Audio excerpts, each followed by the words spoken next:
Imagine you're sitting in a car, the snow is falling heavily outside, and the driver, the son you gave birth to, raised, and sacrificed your whole life for, suddenly stops the car in the middle of a desolate mountain area with no phone, no warm coat, and tells you, "Get out." That's not a nightmare. That's the night Evelyn Mercer realized that the son she loved most was the one who wanted her dead.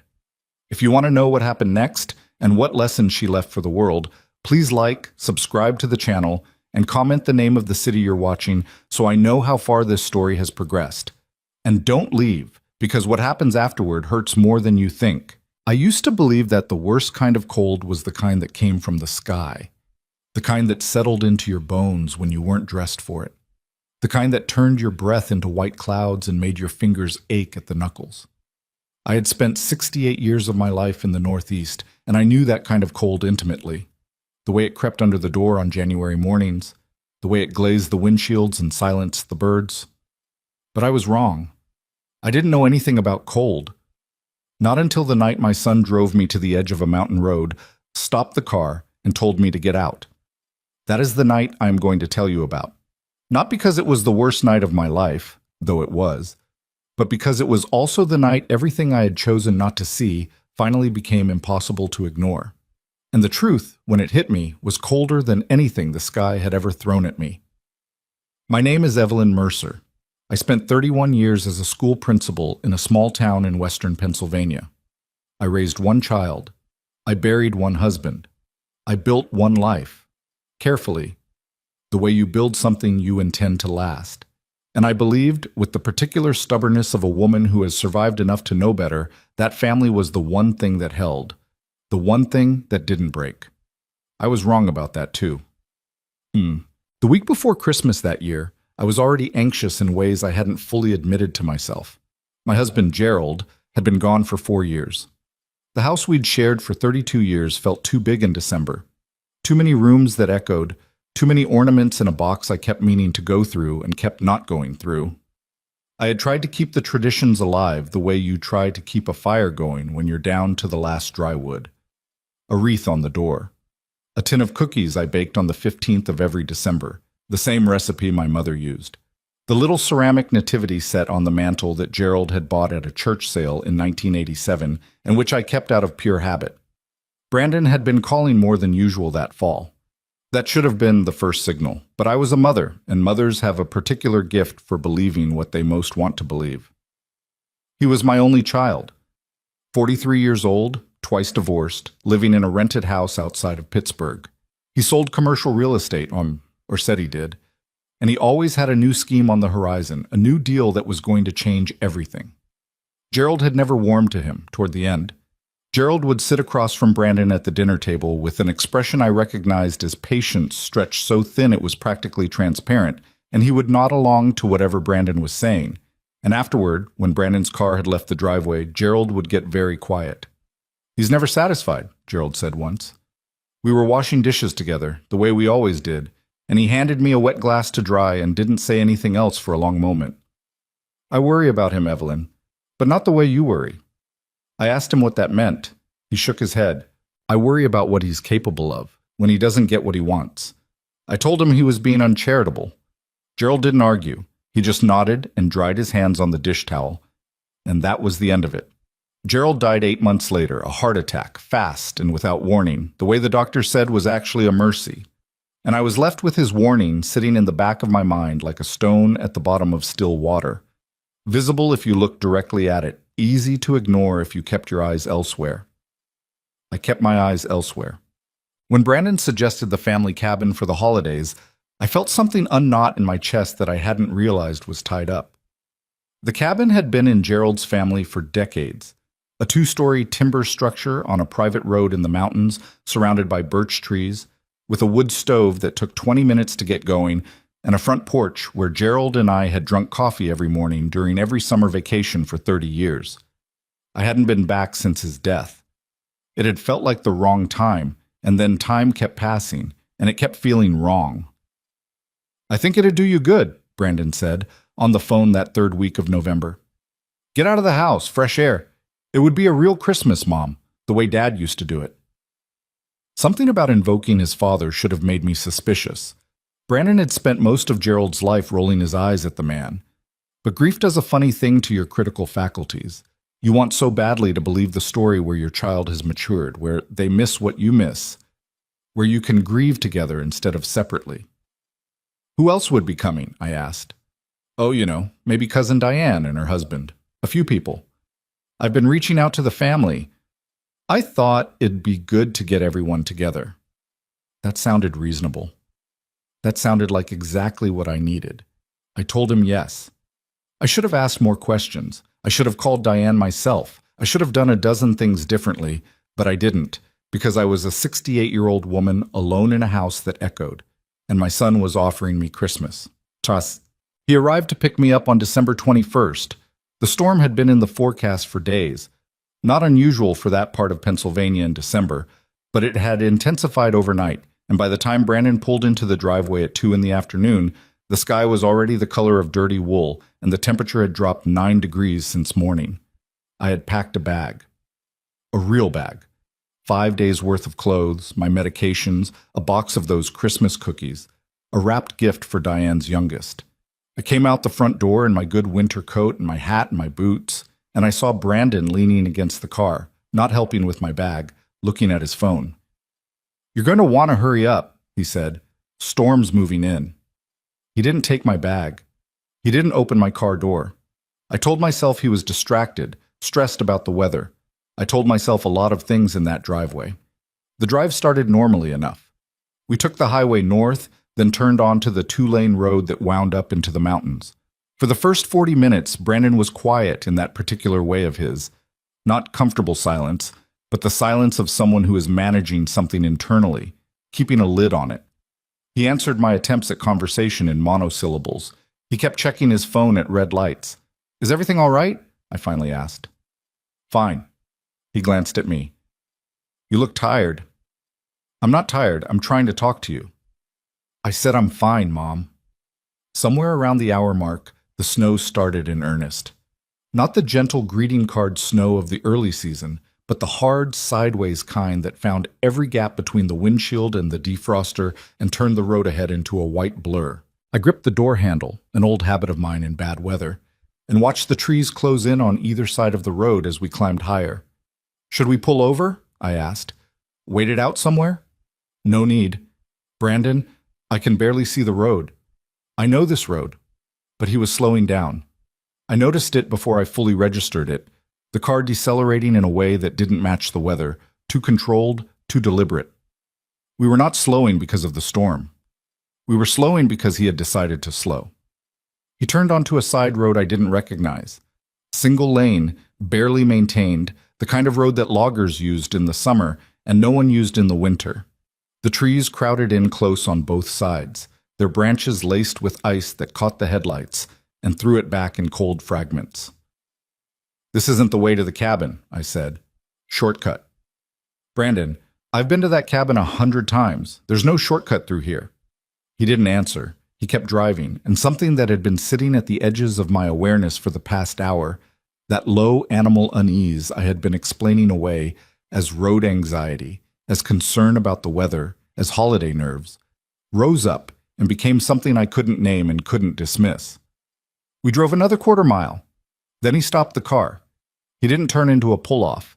He didn't park in any official sense. He simply stopped, in the middle of that logging road, with the trees pressing in on all sides and the snow coming down hard enough to muffle every sound except the engine and the faint hiss of it striking the windshield. He put the car in park, and then he sat there. "Brandon," my voice was steady, "I am proud of that, still. Why have we stopped?" He turned to look at me, and that was when I saw it. I had known my son's face for 43 years. I had watched it be a baby's face and a boy's face and a man's face. I had seen it crumple with tears and tighten with anger and smooth into the particular blankness he used when he didn't want to be read. But I had never seen it look the way it looked in that moment. Not cold, exactly, but evacuated, like something that had been there was now absent. "I need you to get out of the car," he said. I thought I had misheard him. The storm, the engine noise, I thought the words had jumbled in transit somewhere between his mouth and my ears. I'm sorry? Get out of the car, Mom. The word mom. He still said mom. That detail hit me in a way I still can't entirely explain. Not with anger, not even the word itself. The fact that he could say it, that syllable that meant everything it had ever meant, while telling me to step out into a blizzard on an unmarked road in the mountains. Brandon? I kept my voice level because if I stopped keeping it level, I thought something would fracture that couldn't be put back together. It's 20 degrees outside. I don't have my phone with me. You know I left it charging at home. I know. 2 words. He knew. He had known when he offered to carry my bag into the car and I'd said, no, I've got it, and he hadn't argued. He knew when I'd gone back inside for a last look around and he'd stood by the car, not coming in. He had taken stock of what I had and what I didn't. The cabin, I said. Diane is expecting. There's no cabin trip, Mom. He was staring at the steering wheel now, not at me, at the wheel, like he was reading something printed on it. Diane doesn't know anything about this. Nobody does. I sat very still. Outside, the snow fell without pause or mercy. A branch cracked somewhere in the trees, the weight of ice. What is this? I whispered. You have early-stage dementia. He said it with the flat delivery of someone reciting facts. That's what the doctor says. You've been getting worse. You can't manage the house, the finances. You're not safe on your own. I've been trying to figure out what to do for months. Every word was a lie. I knew it immediately, with the clarity you sometimes only get in extremis, when the body understands the threat before the mind can process it, when survival sharpens everything. I did not have dementia. No doctor had told him any such thing. I had a regular physician, a woman I'd seen for 15 years, and she had told me at my October appointment that I was in fine health for my age. Blood pressure a touch elevated, knees that complained about stairs, nothing else. No doctor has told you that, I said. Dr. Haskell, he's been concerned about you. I have never in my life seen anyone named Dr. Haskell. He finally looked at me. Mom, you don't always remember your appointments. And there it was. The particular cruelty of it, not just the lie, but the kind of lie it was. A lie that turned my own mind against me. A lie that made the very act of denying it seem like proof. I felt something then that I'm going to try to describe accurately because it matters. It was not panic. It was not even quite fear, though fear was there underneath it. It was a specific kind of grief, fast and total, like a structure collapsing, for the version of my son I had spent 43 years believing in. The boy I'd sat up with through fevers. The teenager I'd defended to Gerald more times than I could count. The man I'd lent money to, made excuses for, kept faith in, past every reasonable point of return. That version of him didn't exist. Maybe it never had. Maybe I had built him out of what I needed him to be, the way you furnished an empty room with what you had, wanting it to look like a home. Get out of the car, he said again. No. The word surprised him. I could see it. A small flinch, quickly controlled. He hadn't expected that. He had expected, I think, the version of me he'd convinced himself existed. Disoriented, compliant, easily managed. He'd expected a woman who would be confused and frightened, and in her confusion and fright would do what she was told. That was not the woman sitting in his passenger seat. Mom, don't. I turned to face him fully. My hands were trembling, but my voice was not. I know exactly what you're doing, and I know exactly why. And I want you to understand something. However this night ends, whatever you think is going to happen, you have not thought it through. You have never thought anything through. Something moved across his face. A flicker of something that might have been shame or might have been calculation. With Brandon, those two things had always been hard to tell apart. This is for your own good, he said. Don't insult me. You can't manage. Brandon, my voice finally broke. Not from grief, from a specific focused fury that I had been containing for a very long time. I managed a school of 400 students for 3 decades. I managed your father's illness and his death. I managed this family through more than you will ever know. I have managed myself across 68 years with considerably more grace and competence than you have ever managed anything. Don't you dare tell me what I can and cannot manage." A long silence. The snow. The branch somewhere above us, groaning under its load. Then he reached across me. I thought for a moment he was reaching for me, and my breath stopped. And he opened the passenger door from the inside. The cold came in like a wall. "Get out of the car," he said for the third time. His voice had gone completely flat. Whatever had been behind his eyes before was gone. He was somewhere past that now, in a place I didn't recognize and didn't want to. I sat there for 3 seconds, maybe 4, long enough to run the calculation that I understood, on some level, had only one answer. He was bigger than me, and the car was already stopped, and if I stayed, the options were few and none of them good. I got out of the car. The cold was immediate and total. My coat, my good winter coat, the one I'd worn on the drive up, a decent wool blend that was fine for a parking lot or a short walk between buildings, was not made for this. Not for standing still on a logging road in a blizzard, with the temperature still dropping and the wind moving hard through the tree line. I turned back to the car. Brandon had already closed the passenger door. He was looking straight ahead through the windshield. The headlights lit the snow in front of him in a narrow, indifferent cone.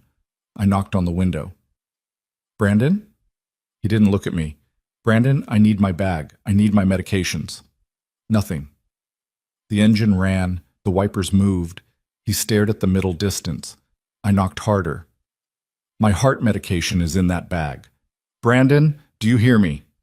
He put the car in reverse. I stepped back. Instinct, pure and simple, and watched him back down the logging road the way we'd come. Cautiously, his reverse lights red against the white. He turned with more skill than I would have expected in those conditions. And then the headlights swept around and he was pointed the other direction and the car was moving, and within 30 seconds the taillights had been swallowed by the snow and I was alone. The sound of the engine faded. The wind filled in around the absence of it.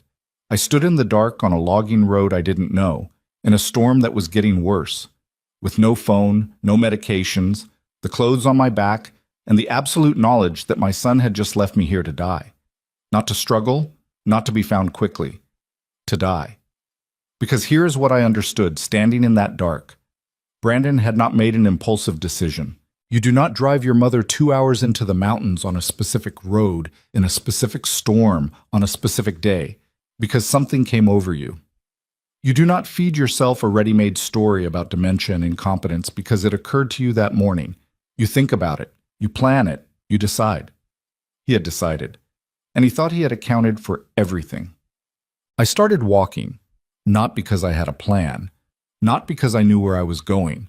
I started walking because the alternative was standing still, and standing still in those conditions was something I understood, with the calm and terrible clarity of that hour, was not survivable. The human body loses heat faster than it generates it at those temperatures. Standing still was choosing. I was not ready to choose that. The road I was on ran, I thought, roughly parallel to the main road we'd turned off. If I could reach the main road, there was at least the theoretical possibility of a passing car, a plow truck, something.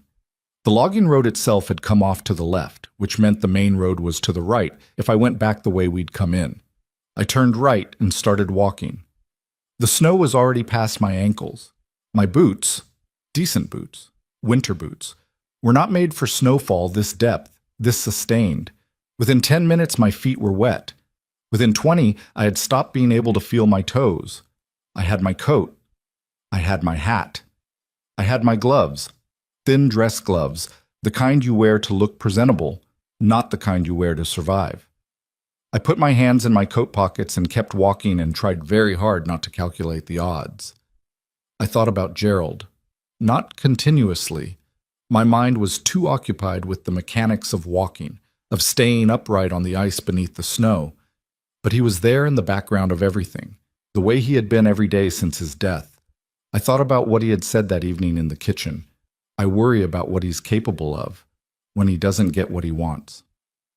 Gerald, you were right, and I am sorry, and I should have listened. I don't know how long I walked. Time does a strange thing in those conditions. It stretches and compresses simultaneously so that a minute feels like 10 and an hour can vanish without accounting for itself.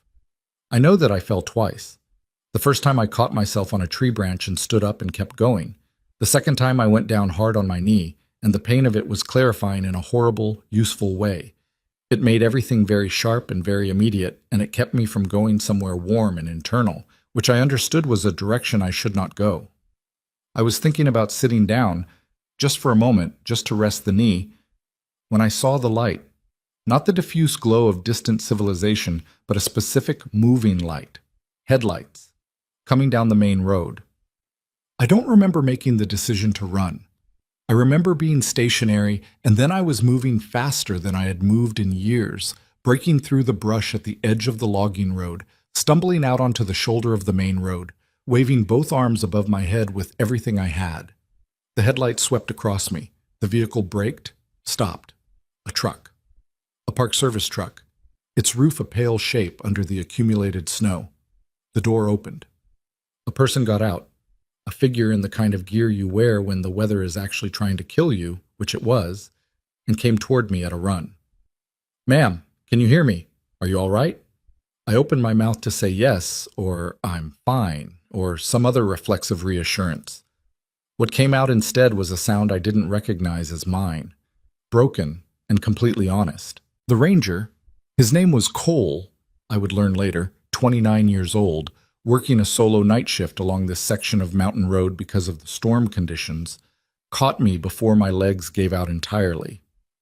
He was talking as he lowered me to a crouch, checking my hands, my face, asking the questions they're trained to ask.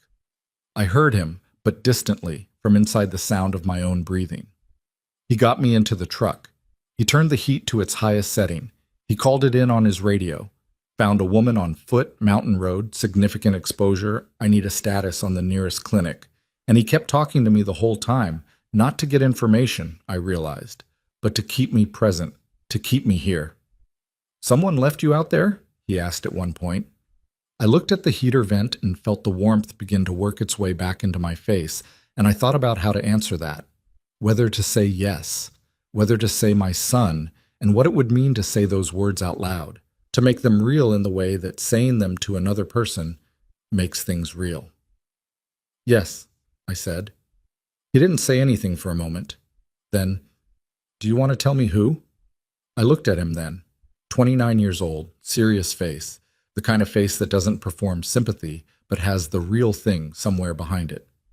"Not yet," I said. Can we drive for a little while first?" He nodded. He put the truck in gear. We moved down the mountain through the storm, the wipers working steadily, the heater filling the cab with warmth I had stopped being sure I would ever feel again. I sat with my hands in my lap and watched the snow, and felt the heat returning to my fingers, degree by degree, and thought about my son driving back down the mountain road in the other direction, toward whatever story he had prepared for after. He didn't know me as well as he thought he did. He never had. The clinic was 40 minutes down the mountain, a small emergency facility attached to a volunteer fire station in a town whose name I didn't catch when we pulled in. A nurse named Pamela took over from Ranger Cole with brisk efficiency, got me out of my wet coat, checked my core temperature, wrapped me in those foil blankets that look like something from a space program and feel, against all expectation, like the warmest thing you've ever touched. My toes, when the sensation came back, hurt in a way that made me grip the exam table and breathe through my teeth. Pamela said the pain was a good sign. "Things that are going properly numb," she explained, "stop hurting first." "Your blood pressure is elevated," she said. "It's always elevated." "More than usual." "I was just left on a mountain in a blizzard." She looked at me over the chart with an expression that suggested she had heard that sentence before, or sentences like it, which was somehow both surprising and not at all. Cole waited. He didn't have to. He could have logged the call and gone back to his patrol. But he waited in the hall outside while Pamela worked, and when she finally said I was stable and could be transferred to a proper hospital in the morning but was safe for the night, he came back in and sat in the visitor's chair and took out a small notebook. "I need to know what happened," he said. "If you're ready." I looked at him. Outside, the storm was still going. I could hear it against the clinic's single window. That low, insistent sound of sustained weather, relentless.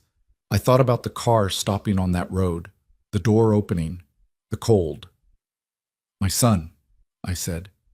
"His name is Brandon Hale." Cole wrote it down. "I need you to understand something," I said. "Before I tell you the rest of it, I'm not confused. I don't have dementia. I'm not someone who gets lost or forgets things or makes up stories. I was a school principal for 31 years. I paused. "I know exactly what happened to me tonight, and I know exactly why." Cole looked up from his notebook. "Tell me," he said. So I did. Not everything. I didn't yet know everything. Not then, not in that clinic room on that night. I told him what I knew: the drive, the road, the door opening, the cold. Brandon's face when he told me to get out. The 3 times he said it. Cole wrote steadily. When I finished, he was quiet for a moment. "Is there someone you can call?" he asked. "Family, a friend." I thought about that. Diane, Gerald's cousin, the one Brandon had named as if she were part of this. I hadn't spoken to Diane in 3 months, not since a brief phone call in September. Had Brandon been speaking to her? Had he been laying groundwork there too? "There's someone," I said. "I'm not sure yet how much she knows." "That's all right." Cole closed his notebook. "You don't have to figure everything out tonight." He was right. There was time for the figuring, time for all of it. The full accounting of what Brandon had done, the extent of it, the parts of it I didn't yet know about and wouldn't know about for days and weeks and months. That was coming. It was all coming.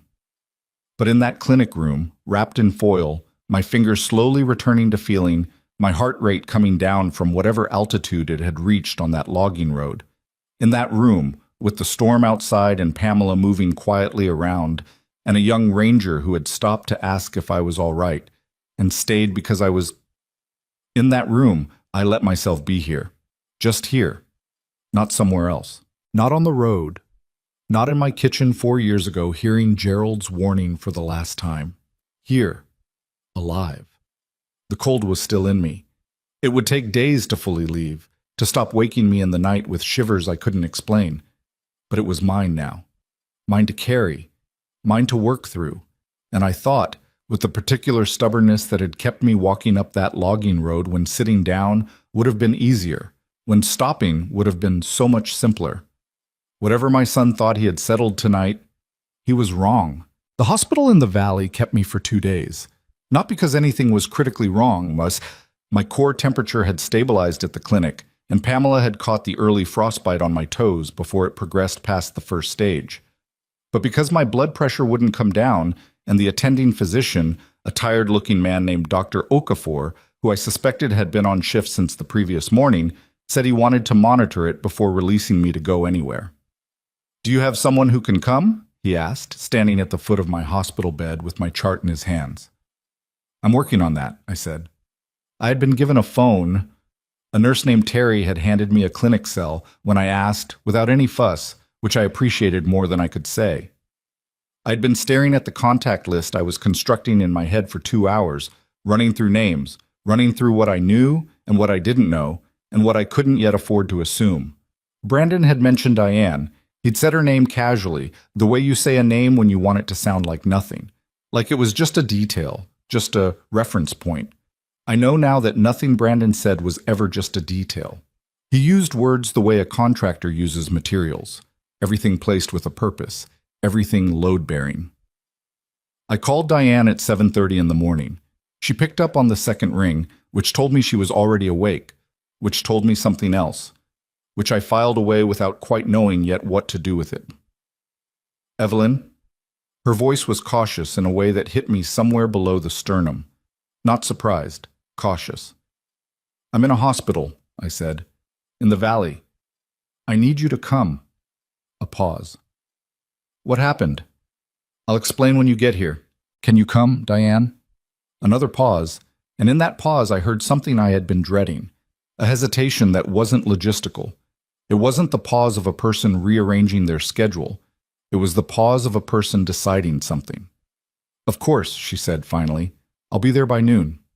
She was there by 11:15. She came in with her coat still on and her scarf half unwound, and she looked at me in that hospital bed, and her face did something complicated, relief and guilt, and something she was working hard to keep behind her eyes. I let her sit down. I let her pour herself a cup of the terrible coffee from the machine in the hall, and then I told her everything, the drive, the road, the door. Diane listened without interrupting, which was unlike her. She was a talker, had always been a talker, the kind of person who filled silences reflexively. That she was silent told me she was processing something she hadn't expected, or something she was hearing differently now that she was hearing it from me. When I finished, she set her coffee cup down on the bedside table and looked at her hands. "He called me," she said. "Brandon, about 6 weeks ago." "I know." She looked up. "He said you'd been having episodes, that you'd left the stove on twice, gotten lost driving to the pharmacy. He said he was worried about you being alone." I waited. "He asked if I'd noticed anything, when we talked, whether you seemed off." "And what did you tell him?" Her jaw tightened. "I told him you seemed fine to me, the same as always. And he said—" She stopped. "Tell me." "He said that was part of it, that you'd gotten very good at hiding it, that people with early cognitive decline often seemed completely normal in short conversations." I sat with that for a moment. The elegance of it, in a horrible way. The way he had constructed it so that every piece of evidence against his story became, in his telling, more evidence for it. My apparent competence, proof of how advanced my concealment had become. Diane's own good judgment, neutralized in advance. "He's been building this for a while," I said. "Evelyn, I'm sorry. I didn't think. I'm not angry with you." And I meant it, though there was something underneath the meaning that was harder to name. A grief, maybe, at how easily it had worked. How ready people were, even people who loved me, to believe the story that required least of them. I need to know what else he said. What else he said, it turned out, was considerable. Diane pulled out her phone and showed me a text thread. Brandon had been messaging her periodically since October. Brief, concerned updates, the kind that read as a devoted son keeping family informed. Mom seemed confused when I visited last week. Took her to a specialist, but she won't remember going. I'm trying to figure out the best care situation. I don't want to worry everyone, but I also don't think she should be alone much longer. I read through them twice. Each message was calibrated. Just specific enough to sound credible, just vague enough that nothing could be directly checked. He'd told Diane not to say anything to me directly because it would upset me and I'd deny it, which was, of course, exactly what he knew I would do. "Has he talked to anyone else?" I asked. "Your neighbor, Ruth, and—" Diane hesitated. "Gerald's brother, Tom. Tom Mercer. Gerald's younger brother who controlled one of the secondary trusts in the Mercer estate and whose signature would be required for certain decisions about the family property, including the cabin, including the sale of the cabin, which I had been told twice in the past year was not something anyone was considering."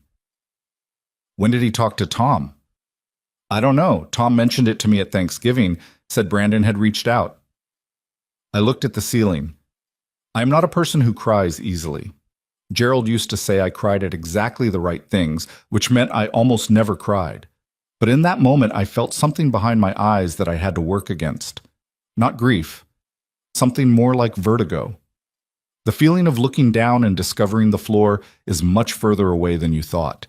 My son had not made one impulsive, terrible decision on a mountain road in December. My son had spent months preparing for it. I was released the following afternoon. Diane took me not to my own house.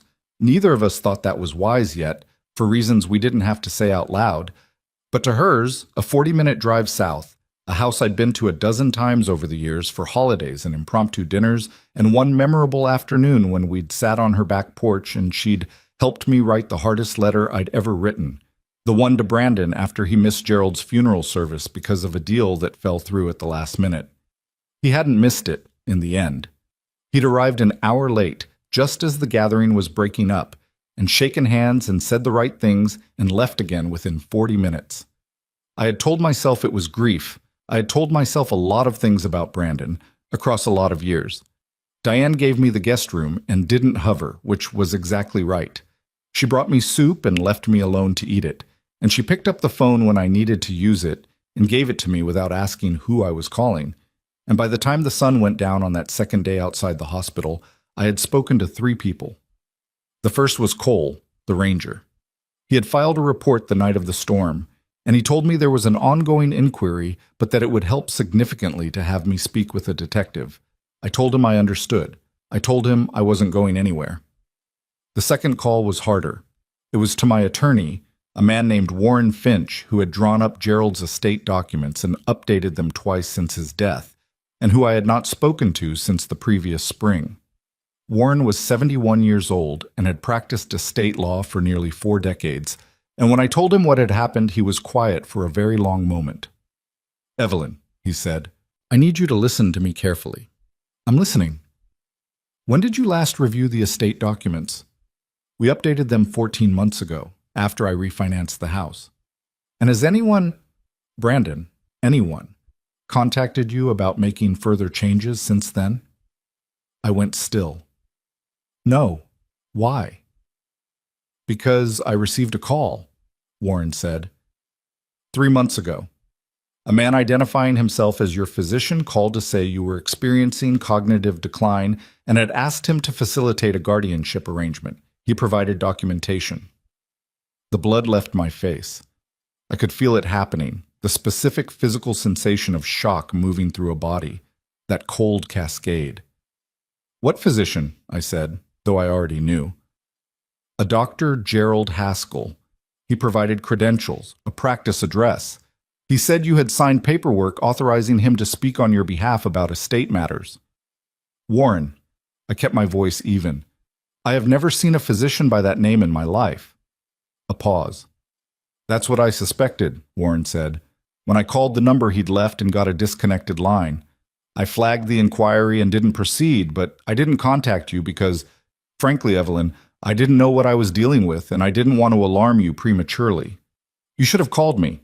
"Yes," he said. "I should have. I'm sorry." I pressed the phone against my ear and stared at the guest room wall and did the arithmetic that was assembling itself in my mind piece by piece with a dreadful and clarifying momentum. A fake physician, fabricated documentation, an attempt to initiate guardianship proceedings that would have given Brandon legal authority over my affairs, my finances, my estate. All of it built months ago, carefully, methodically, the way you build something you intend to be permanent. And underneath all of it, a question I had been circling since the moment the car door opened in the snow. Why now? What had shifted? What had Brandon seen or learned or been threatened by that made him decide that the time for patience was over? The third call answered that. I called my bank. I spoke to a fraud specialist after navigating 3 levels of automated phone system, which under ordinary circumstances would have driven me to distraction, but which I moved through with a focused, cold patience I didn't know I had. The specialist's name was Renata, and she was professional and careful, and when she pulled up my accounts, she went very quiet for a moment before she said, in the measured tone of someone delivering news they've had to deliver before, "Ms. Mercer, there have been a series of transfers from your primary savings account over the past 7 months. Would you like me to walk you through them?" 7 months. While he was calling Diane with his careful little updates, while he was reaching out to Tom Mercer about the cabin, while he was fabricating a physician and trying to initiate guardianship.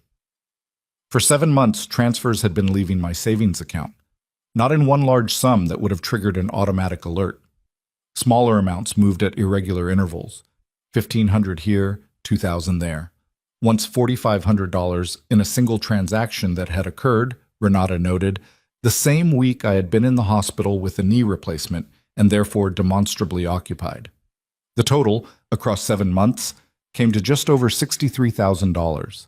I had known Gerald's estate was substantial. I had not known exactly how much was in the savings account, in the way that people who have lived carefully and not worried excessively about money often don't know the precise figure. I had thought it was around $200,000. It was, before the transfers began, $218,000. It was now, Renata told me, $154,000 and change. How? I asked. Not emotionally, mechanically. I needed the mechanism. It appears someone had your account credentials. The transfers were initiated online. There was no alert triggered because the account had a linked access profile that was set up. A pause, a sound of keys clicking. 11 months ago, under your name and your security answers. 11 months ago. I had been to a family gathering at Brandon's house 11 months ago, a birthday dinner for his daughter from his first marriage. A little girl named Lily, who was turning 9, and who I adored, and who Brandon used as leverage the same way he used everything, as a currency, as a door to leave open, as a reason for me to keep coming back. I had used Brandon's laptop at that dinner to look something up because my phone battery had died. I had logged into my bank account. I had thought I'd logged out. I told Renata I needed to report it as fraud. She walked me through the process with the careful efficiency of someone who has done this many times and knows that efficiency is its own form of kindness. When we were done, she said the investigation could take several weeks and that my account had been temporarily frozen pending review, which meant I was, at the moment, without access to my own money. I thanked her and ended the call and sat on the edge of the guest bed for a long moment. $63,000. Not a number Brandon had arrived at by accident. Enough to significantly damage what I had. Not enough, not yet, to ruin it entirely. Which told me something about the timeline he'd had in mind. He wasn't done. The mountain road wasn't an act of desperation. It was, I began to understand, step 2 of something that was meant to have more steps. First, the guardianship paperwork, which would have given him legal access to everything. When that didn't move forward, when Warren refused to proceed without verification, he had accelerated. The mountain road was the acceleration. He had tried to do it legally first. When the legal route stalled, he had decided to remove me from the equation entirely. I sat with that until I could hold it without it undoing me. It took a while.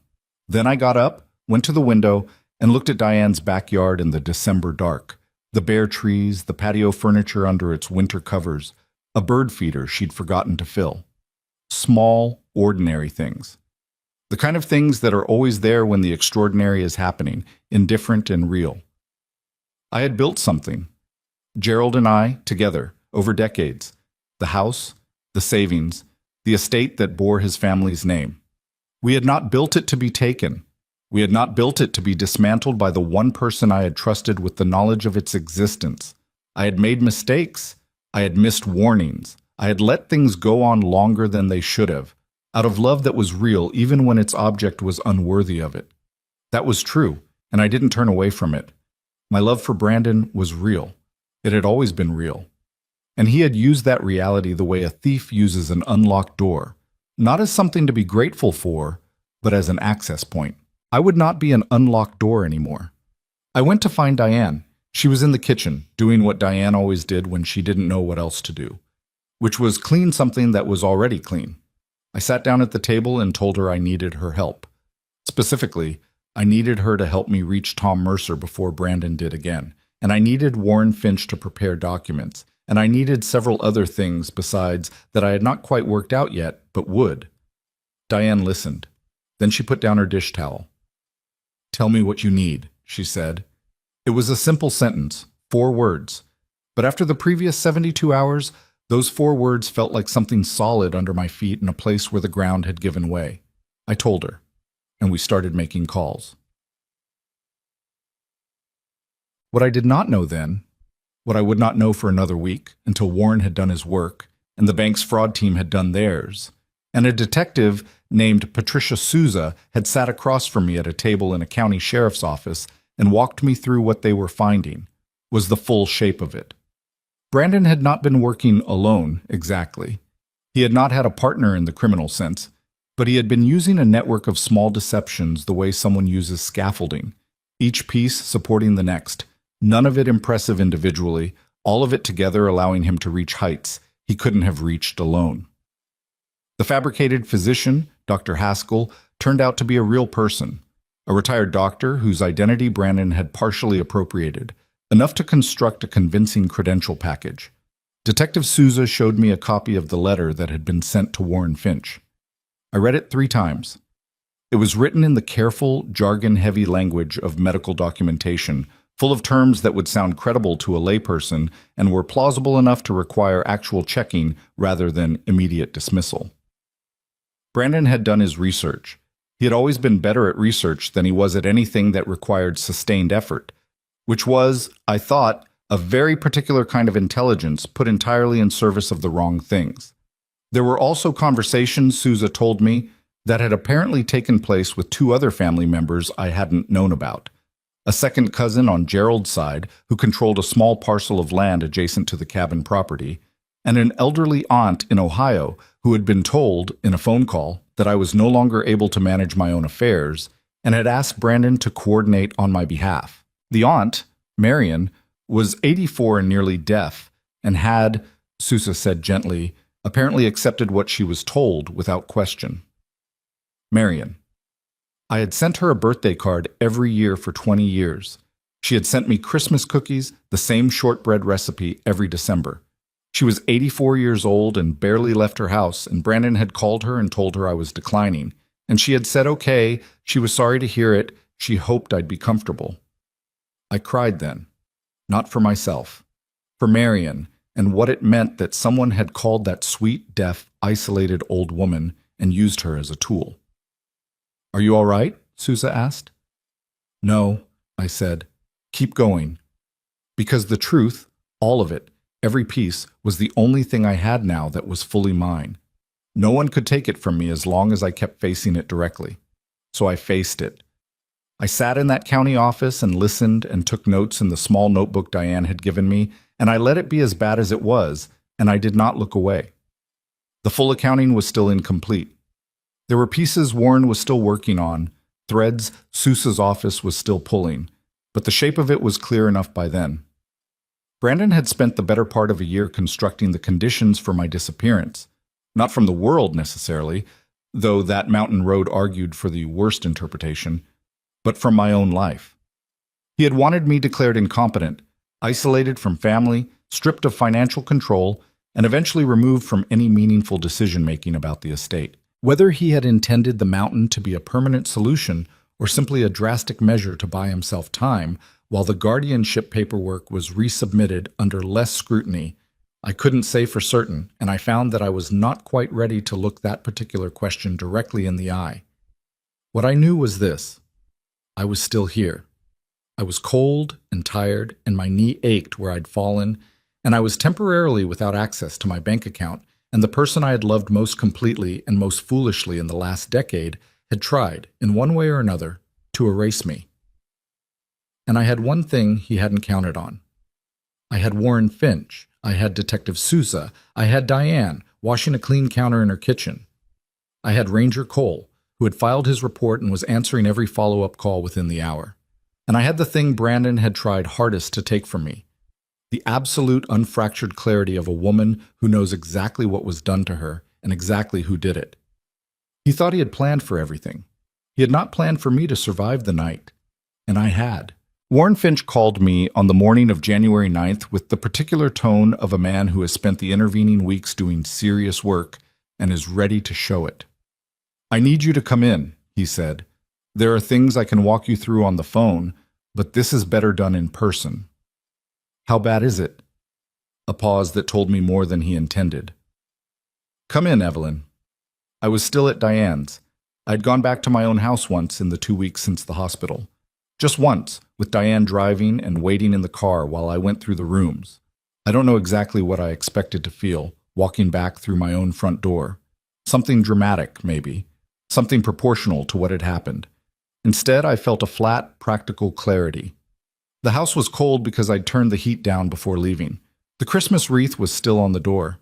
The tin of cookies was still on the kitchen counter, where I'd left it before getting into Brandon's car.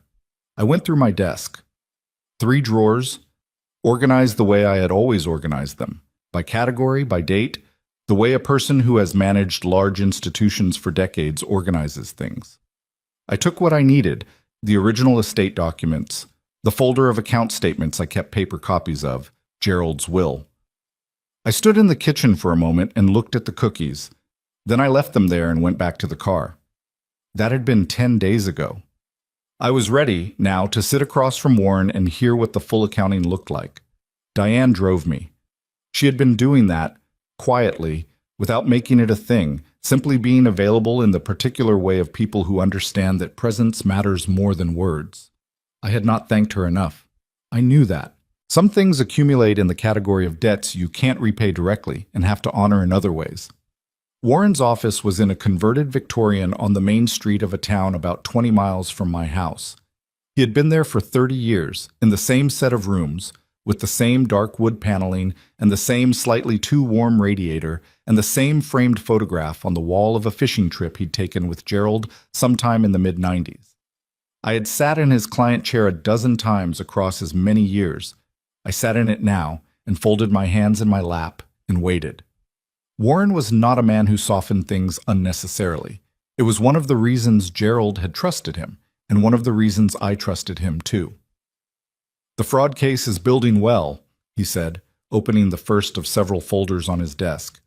"Sousa's office has the bank records, the correspondence with the fabricated physician, and 3 witness statements from family members Brandon contacted.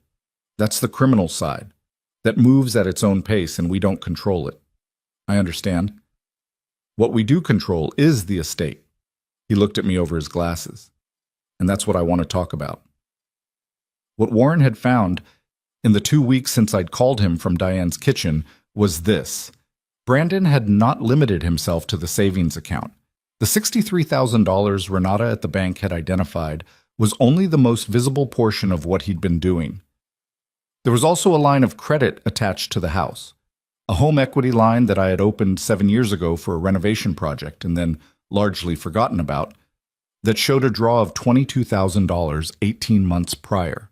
I had not made that draw.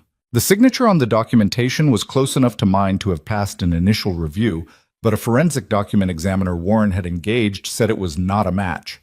$22,000. Drawn against the equity in my house, the house Gerald and I had paid off together in 2009, the house that was supposed to be mine outright and entirely. "There may be more," Warren said. "We're still looking." I was quiet for a moment. Outside his window, the January street was gray and empty, the way small-town streets are in January, stripped of the pretense of holiday decoration, back to their actual bones. "He must have needed money badly," I said, "to move this fast, to take this many risks." Warren nodded. "Detective Sousa ran a financial background. Brandon has significant debts, 2 judgments against him from failed business dealings, a tax lien, and what appears to be a private loan from someone who is," she used the word motivated, "about collecting." I thought about that.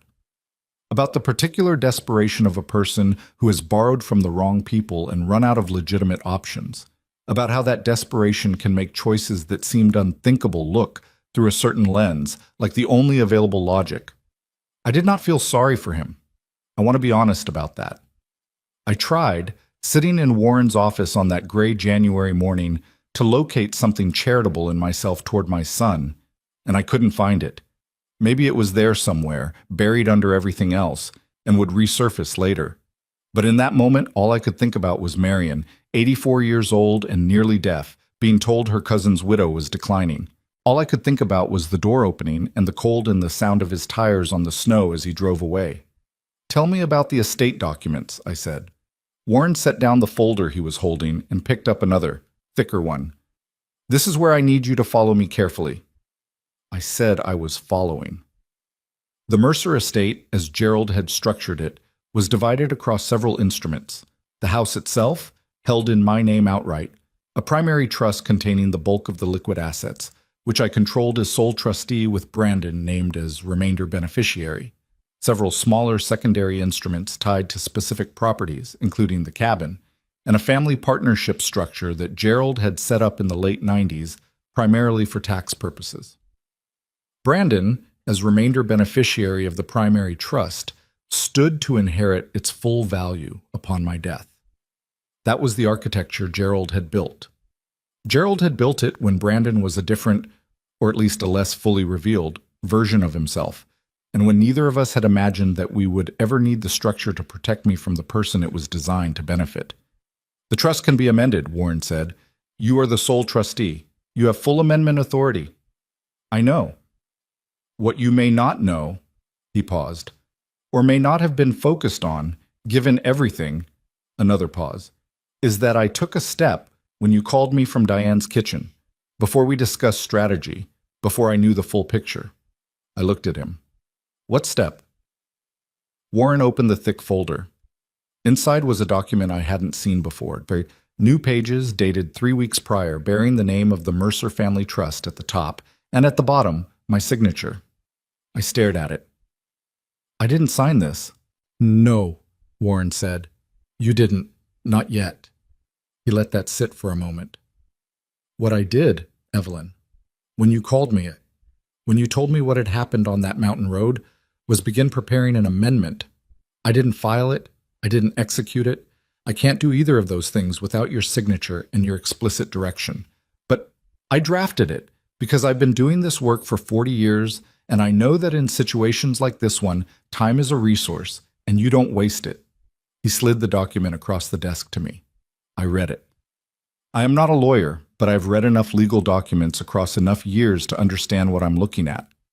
What I was looking at was a comprehensive amendment that restructured the primary trust from a simple remainder arrangement into a fully protected discretionary trust, removed Brandon Hale as remainder beneficiary entirely, established a professional corporate trustee as co-trustee to remove any possibility of undue influence claims, and redirected the remainder interest to a set of charitable purposes and specific named individuals.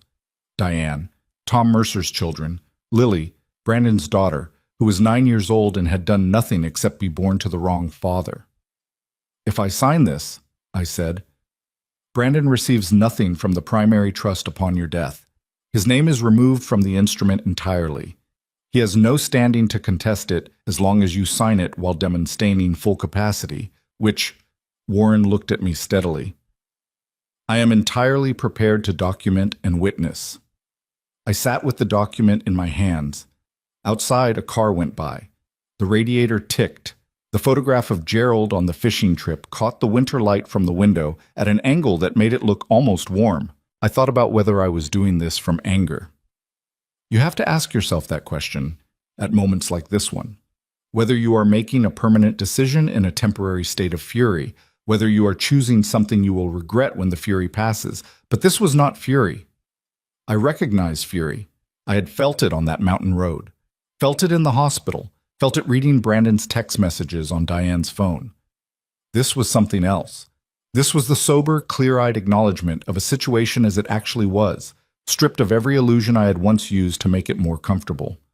Brandon had shown me exactly what he was capable of. He had shown me clearly and completely. The only thing I would be regretting if I didn't sign was the decision to keep pretending that love meant I had to keep leaving myself unprotected. You cannot love someone into being different than they are. I know that sounds simple. It sounds like the kind of thing that's stitched on a pillow, something you nod at and move on from. But living it, actually arriving at it, after decades of trying the alternative, is one of the hardest things a person can do. I signed the document. Warren witnessed it.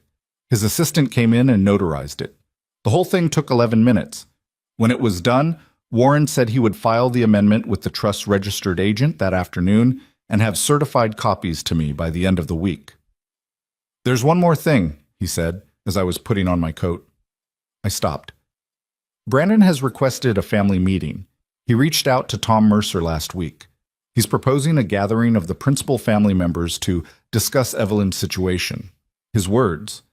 He suggested the third Saturday of February. I looked at Warren for a long moment. All right, I said, let's have a meeting.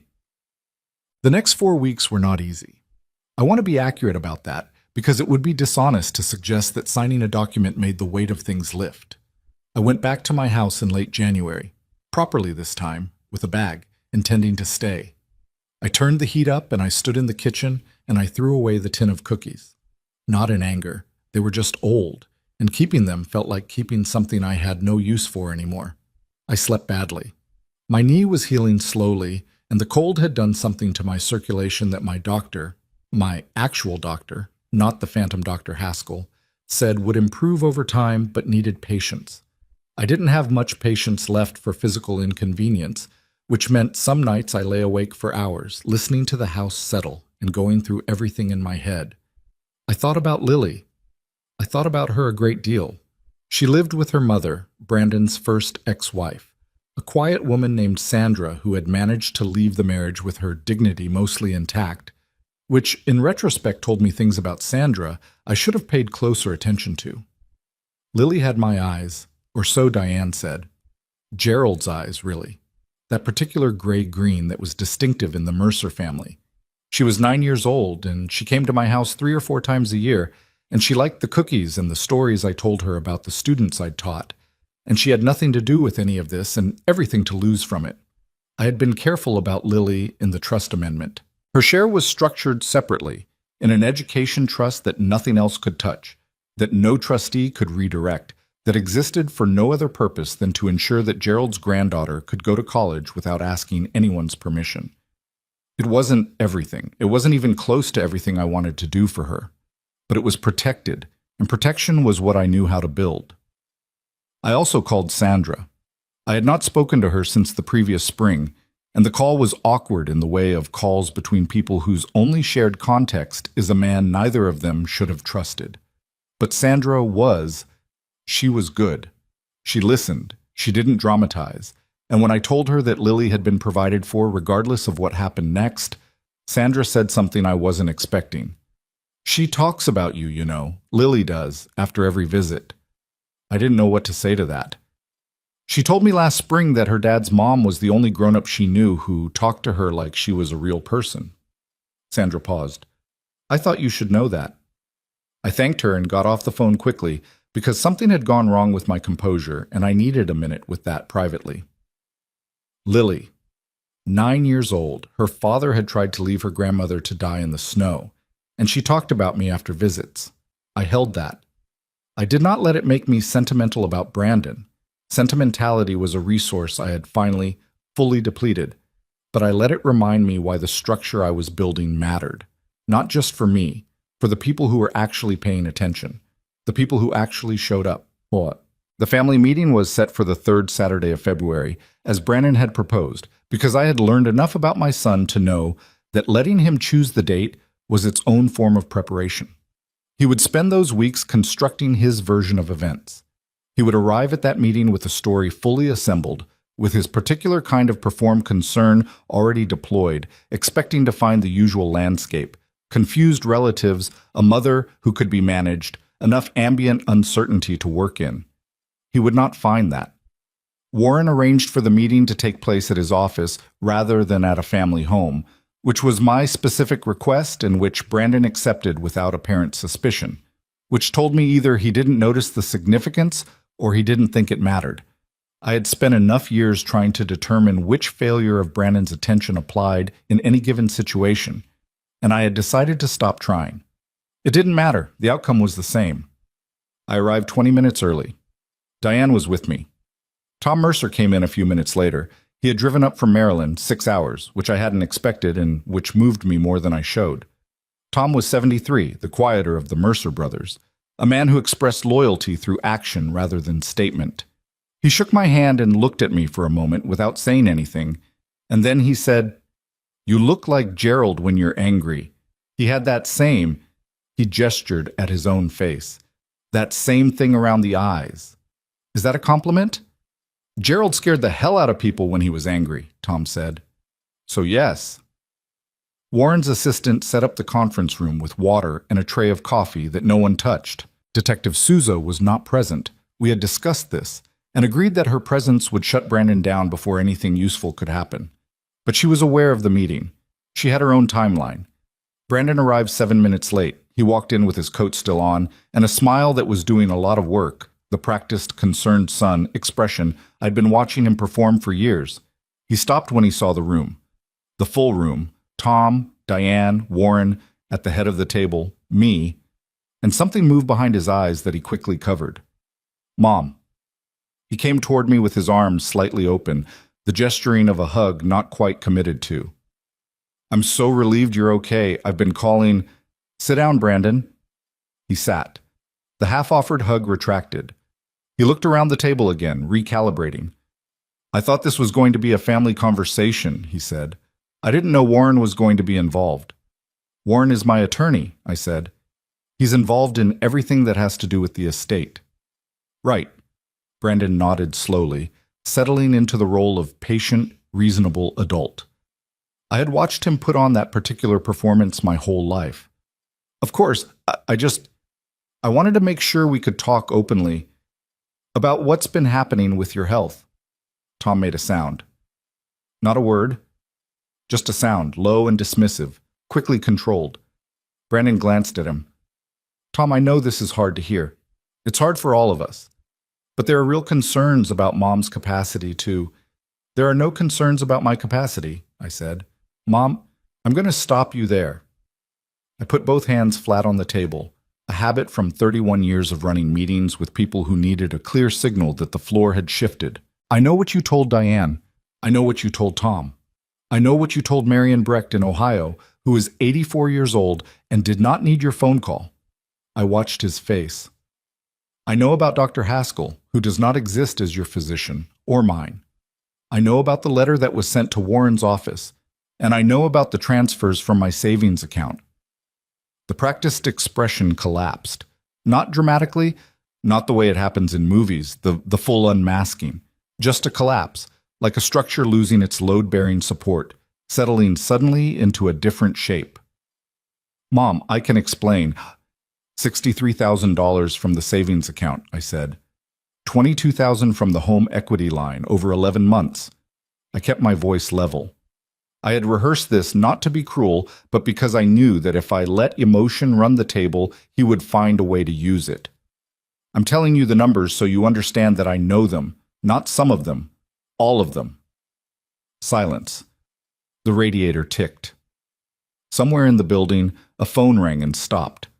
Brandon looked at Warren. Whatever she's been told, I've told her the truth, Warren said, which is what I've been paid to do for 30 years. Brandon looked at Tom. Tom looked back with the expression of a man who has driven 6 hours from Maryland and is not going to pretend he hasn't.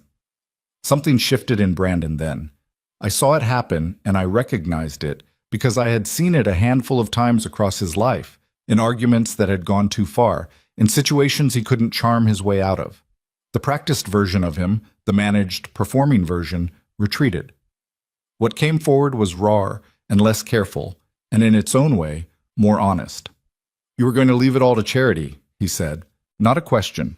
His voice had changed, flatter, stripped of the warmth he'd been deploying. I know you, Mom.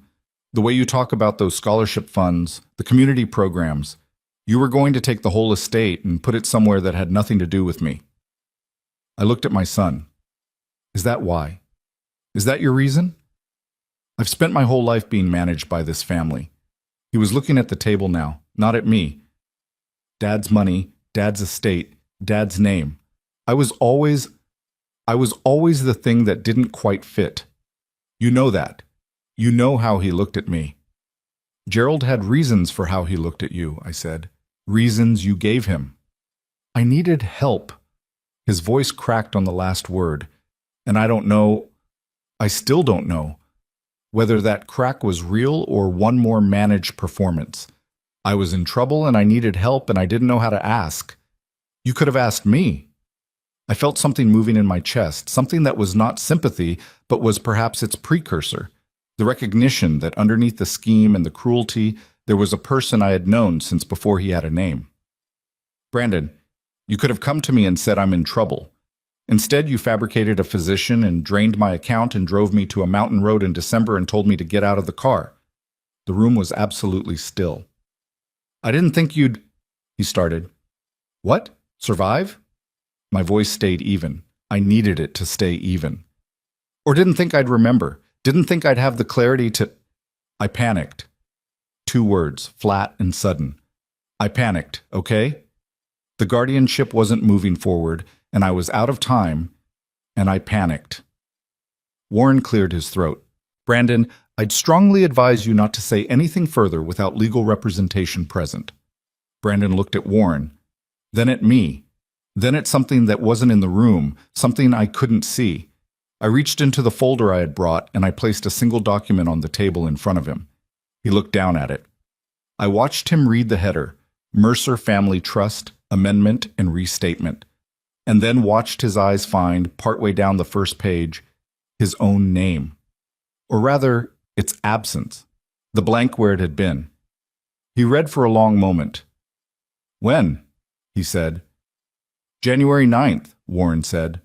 Brandon did the math. Before the meeting, before he had arrived here with his assembled story and his careful expressions, the estate had already been restructured. The thing he had driven to the mountains for, the thing he had spent 11 months building toward, had already been moved beyond his reach. He set the document down. He put both hands flat on the table, mirroring me without knowing he was doing it, and he stared at the wood grain. I had expected something at that moment. Relief, maybe. Or the satisfaction that people describe when justice catches up with someone who has acted without conscience. I had expected to feel something proportional. What I felt instead was tired. Deeply, completely tired. The kind of tired that isn't fixed by sleep. The kind that accumulates across years of loving someone who takes everything you give and calls it not enough. Warren began walking through the formal record, the amendment, the supporting documentation, the bank's fraud findings that had been provided to his office that morning. He did it carefully and completely, because Warren had been doing this work for 4 decades, and he understood that documentation was protection, and that protection was the only language that held in rooms like this one. Brandon sat through it without speaking. He didn't leave. I had half expected him to stand up and walk out, make some gesture of refusal. Instead, he sat, and he listened, and he looked, at moments, like someone very much younger than 43, like someone who had not thought past the wanting, like someone who had never once asked himself what came after. That, in its way, was the saddest thing I'd ever seen him do. Tom caught my eye from across the table, briefly, with an expression that needed no translation. Diane had her hands folded in her lap, and was looking at Brandon with something that was not quite pity and not quite contempt, but lived in the territory between them. When Warren finished, the room was quiet. "Is there anything you'd like to say?" I asked Brandon. I meant it as a real question. I don't know what I was hoping for. Something, maybe. Some acknowledgement that lived closer to the truth than his performances usually got. He looked at me for a long moment. "I always thought you'd leave it to your causes," he said finally, "and I'd get whatever was left." "There were no causes yet," I said. "There was just you. Until there wasn't." He stood up. He picked up his coat from the back of the chair. He didn't look at Tom or Diane or Warren. He looked at me one more time, and I looked back. And I did not look away. And neither did he. And in that moment, something passed between us that I don't have a clean word for.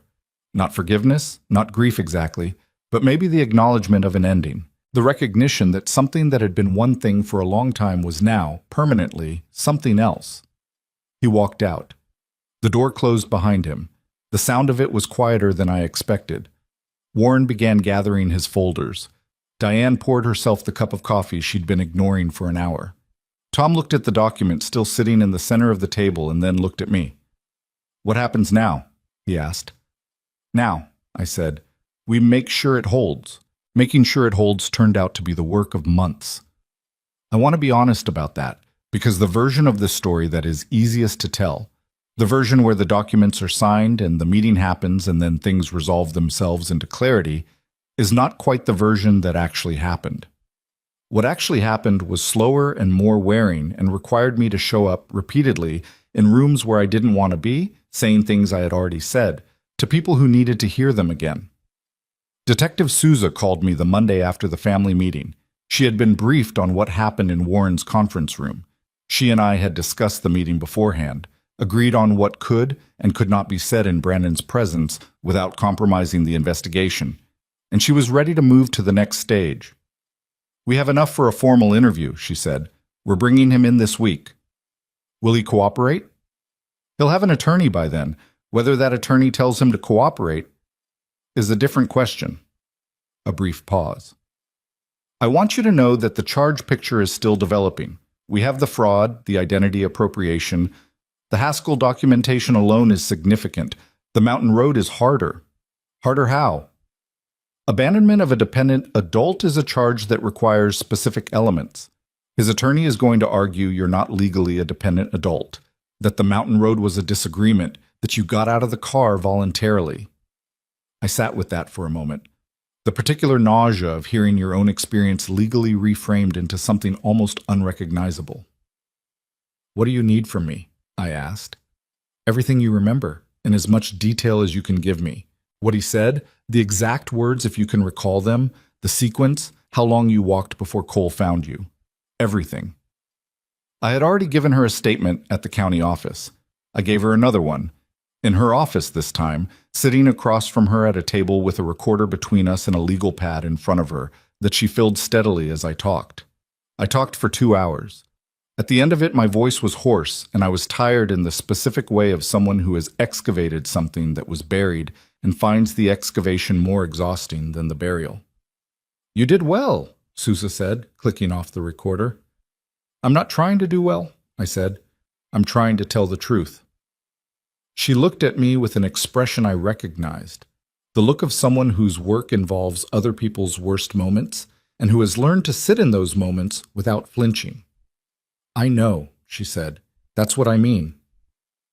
Brandon was interviewed on a Thursday. I know this because Sousa called me Friday morning to tell me how it had gone, in the careful, measured way she had of sharing information without sharing more than was appropriate.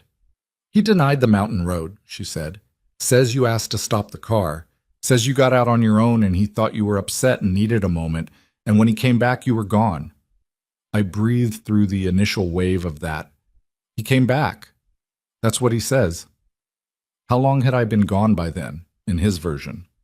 He says 15, 20 minutes. Cole found me 45 minutes after I got out of the car. I had walked nearly a mile. I kept my voice even. The direction I was walking was away from the direction Brandon would have driven back from. If he came back, he didn't look very hard. "I know," Sousa said. "We know. Cole's report is time-stamped. The clinic intake is time-stamped. His story has problems, and we're building the record around those problems." She paused. "He admitted to the financial transfers." That surprised me.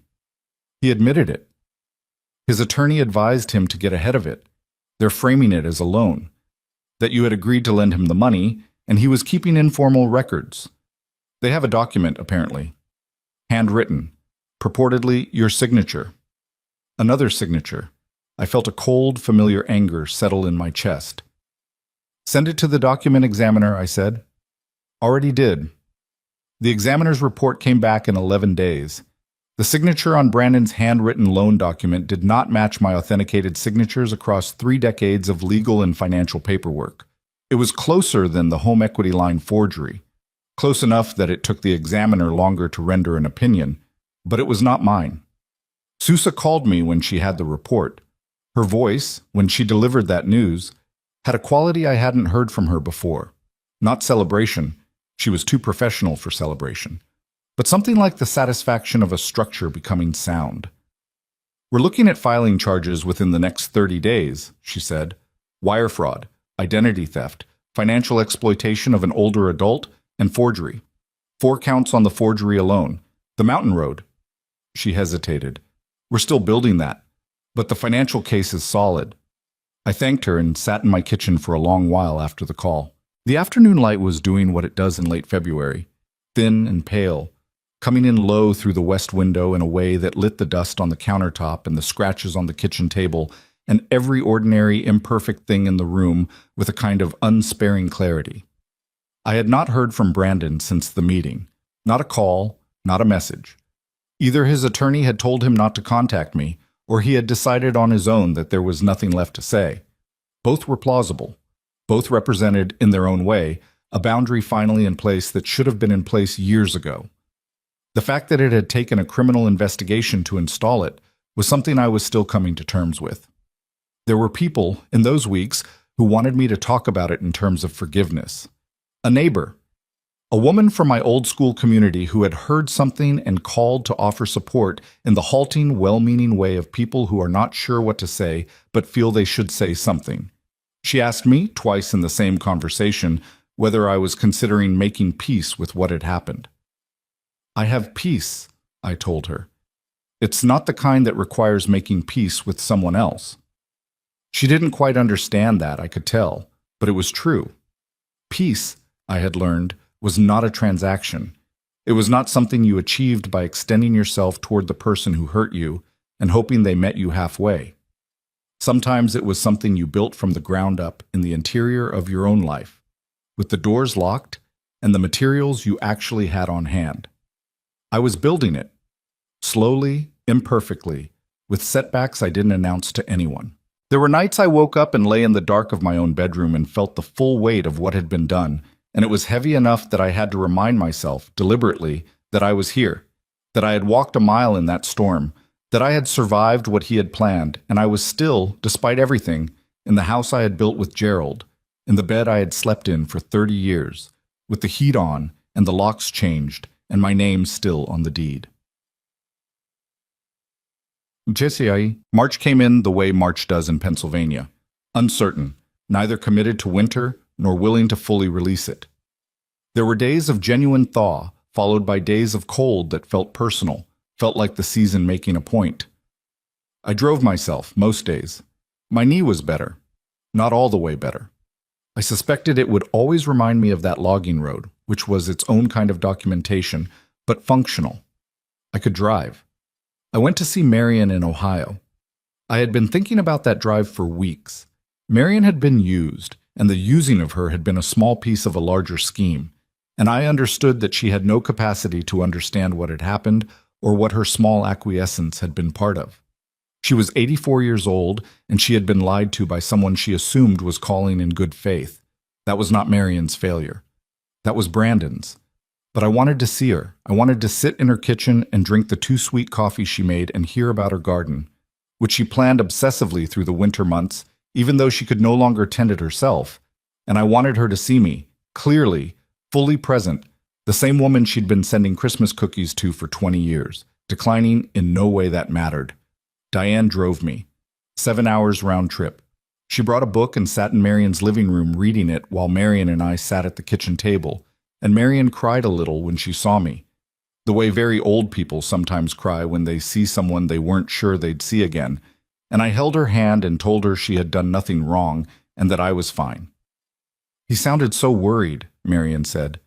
"He called me twice. He sounded like a good son." "I know.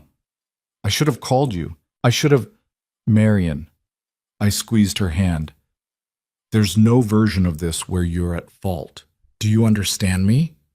She looked at me with her red-rimmed eyes and nodded, not entirely convinced. I knew she would carry some version of it regardless, the way old people carry things, quietly, privately, without burdening anyone with it. I couldn't fix that. I could only have sat with her, which I did, for 2 hours, over too sweet coffee and a plate of shortbread she'd made from the recipe I knew by heart. When we left, Diane asked me how I was. "I'm all right," I said. And then, because Diane had driven me 7 hours and earned more than a rote answer, it makes me angry all over again every time I see another person he used. And then the anger goes somewhere else and I just feel tired of it, tired of how much space it takes up. Diane was quiet for a mile or two, then, "It doesn't have to take up space forever." "I know that." "I'm not sure you do yet," she said gently, "but you will." But the formal charges were filed on April 2nd. Sousa called me that morning, and I wrote down each charge as she read them. Wire fraud, financial exploitation of a vulnerable adult, forgery in the first degree, identity theft, and, she said this last one carefully, with a specific emphasis, reckless endangerment resulting in physical harm. They had found the right charge for the mountain road. Not the maximum possible, not the charge I might have chosen if I were the one filing, but a charge that fit the documented facts. The weather conditions, Cole's report, the clinic intake, my medical records showing cold exposure and early frostbite in a way that would hold under challenge. "He's being arraigned this afternoon," Sousa said. "I wanted you to hear it from me before it was public. Thank you. Evelyn." She used my first name, which she rarely did. "You handled this right, every step, the documentation, the statement, the meeting, all of it gave us something to work with. I want you to know that." I didn't say what I was thinking, which was that I had spent 43 years making every possible wrong decision about Brandon Hale, and that handling something right, finally, in what might be the last chapter of our story, felt less like triumph than like arriving somewhere I should have been much sooner. Instead, I thanked her, and we said goodbye, and I sat in my kitchen and let the news settle into the room. The bank had begun the process of recovering the transferred funds the previous month. It was slow. These things were always slow, Warren had warned me, especially when some of the money had already moved through other accounts, which Brandon's had. They had recovered 41 of the 63,000 from the savings account. The home equity line was more complicated and would take longer. There was a possibility, Warren said, that some of it would not be recoverable, that it had been spent on things that were already gone. That was a hard thing to accept, and I accepted it anyway. The way you accept the parts of a situation you cannot change when you've spent your energy on the parts you can. I had the estate, I had the house, I had the trust, restructured, protected, with my name as sole trustee and a corporate co-trustee. Warren had engaged, solid and unhackable in the way that proper legal architecture is when built by someone who knows what they're doing. I had rebuilt the floor. What was lost into it, I let go. There was a hearing in May that I attended. I did not have to. It was a pre-trial motion, procedural, nothing that required my presence. But I wanted to be there. I wanted to sit in that room and be visible and real, the way you are visible and real when you are not deceased, which was what Brandon had counted on when he drove up that mountain road.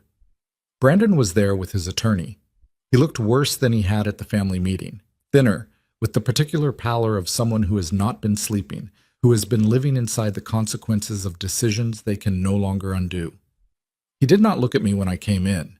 He looked at the table, at his attorney, at the judge's bench, not at me. I had expected to feel something specific in that room, victory, maybe, or its more mature cousin, vindication. What I felt instead was complicated and hard to name and not very satisfying.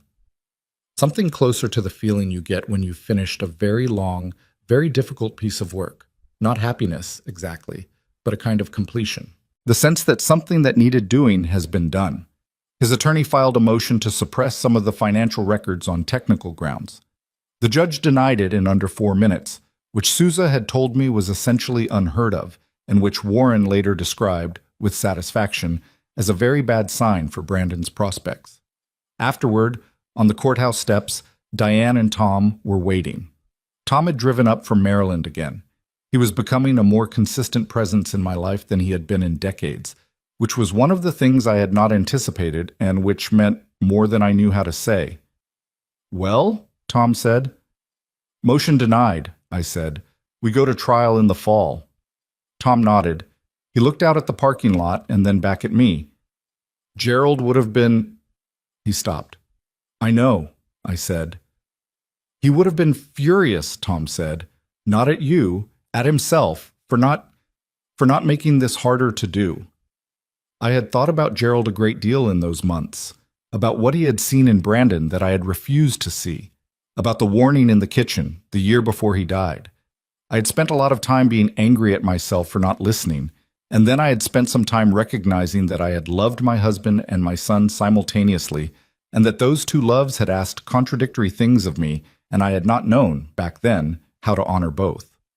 I was not entirely free of regret about it. I didn't think I would be.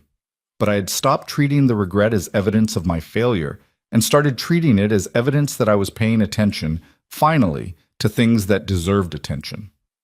"Gerald knew what he saw," I said to Tom. "He just didn't know what to do with it any more than I did." Tom was quiet for a moment. Then, "What do you do now?" It was the same question he'd asked at the end of the family meeting. Now, 2 months later, I had a better answer. "I go home," I said, "and I keep building." He nodded. Diane was already moving toward the car, keys in hand, and I followed, and the courthouse door closed behind us, and the May air was cool and real and entirely present. The things that came to light in those months were not only about Brandon. Some of them were about me. I discovered, going through Gerald's papers more carefully than I had since his death, a letter he had written and never sent. It was in a file folder marked, in his handwriting, simply personal, which I had passed over twice during earlier reviews of his desk because I had assumed it contained medical records or insurance documents or something equally utilitarian. It didn't. It was a letter addressed to Brandon. 4 pages, handwritten, dated 8 months before Gerald died. It was not a kind letter. It was not a cruel one either. It was, in the way Gerald was capable of, at his most direct, an honest one. He wrote about the money he'd lent Brandon over the years, more than I had known about, I discovered. Gerald had made several loans to Brandon without telling me, not to keep secrets, but because he'd hoped, Gerald wrote, to handle it without upsetting me, and had realized only too late that hope was not a strategy. He wrote about what he'd seen in Brandon as a businessman, as a son, as a person who related to other people primarily through what those people could offer him. He wrote it without sentimentality and without cruelty. And then, toward the end, he wrote this. I don't know what you'll become. I've stopped trying to predict it. What I know is that your mother loves you in a way I've never fully understood because it persists past every reason it probably shouldn't. I've been angry about that at times. Lately, I'm something closer to awed by it. But I need you to understand, and this is the only thing in this letter that I need you to understand, that her love for you does not obligate her to sacrifice herself for you. It never did. And if you ever use her love as a tool against her, I will consider that the worst thing you have ever done, and I will not be able to forgive it wherever I am. I read that paragraph several times. I sat with it for a long time. Gerald had known. He had known with more specificity than his kitchen warning had suggested, and he had written it down 8 months before he died, in a letter he never sent because maybe he'd hoped it wouldn't come to this, or maybe he'd lost his nerve, or maybe he'd decided that some things you write down not to send, but to have written. To have said, even privately, to have named. I kept the letter. I put it in the file with the trust documents and the bank fraud records, and Cole's original incident report and Warren's amendment, all the paperwork of the worst year of my life. And I closed the folder.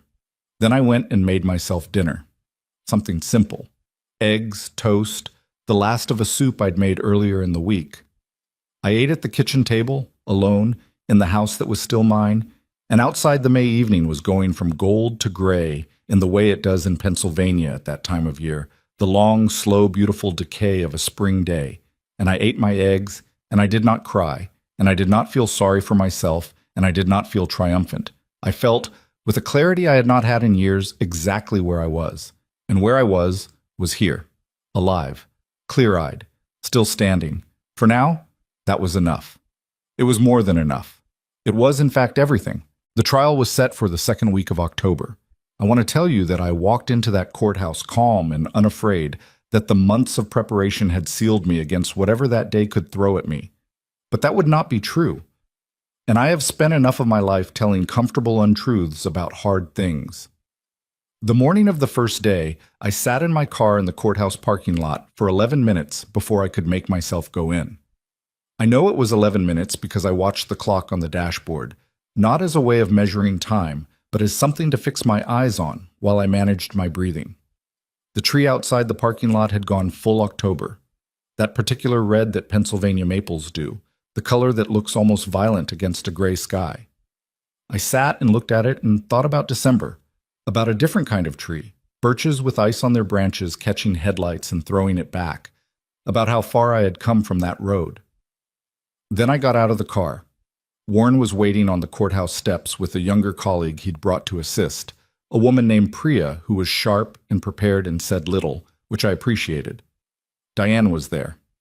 Tom had driven up again, which by then had stopped surprising me. Sousa was inside already, moving through the business of the day with her usual economy of motion and expression.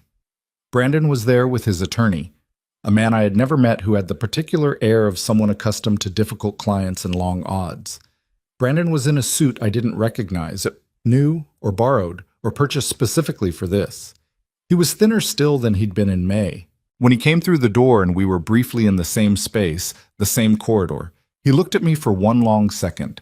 He looked, I thought, like someone who had finally stopped performing and was left with only what was actually there, which was not much. I did not look away. I also did not say anything. There was nothing left to say that hadn't been said in Warren's conference room in February, And words in courthouse corridors have a way of becoming things other than what you intended. I let the look be what it was. Two people who had been connected since before he had a name, seeing each other clearly, possibly for the first time. And then I walked past him toward the courtroom. The trial lasted 4 days.